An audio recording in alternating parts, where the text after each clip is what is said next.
Bé, doncs ara estem aquí a l'Avinguda Mistral i estem a lo que és la primera fira cooperativa de Sant Antoni i la idea és fer com una mostra de cooperatives i empreses o entitats de l'economia social i solidària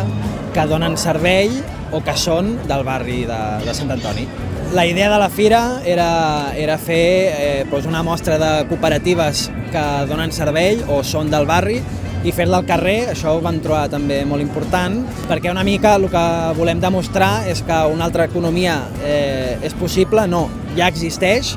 i a més ho volíem fer posant molt d'èmfasi en el territori, no? De dir, no has d'anar a un altre lloc o no són coses estranyes. L'economia social i solidària, aquesta alternativa a l'economia capitalista, ja està tan en auge i està creixent tant que ja és molt fàcil passar-te a les alternatives.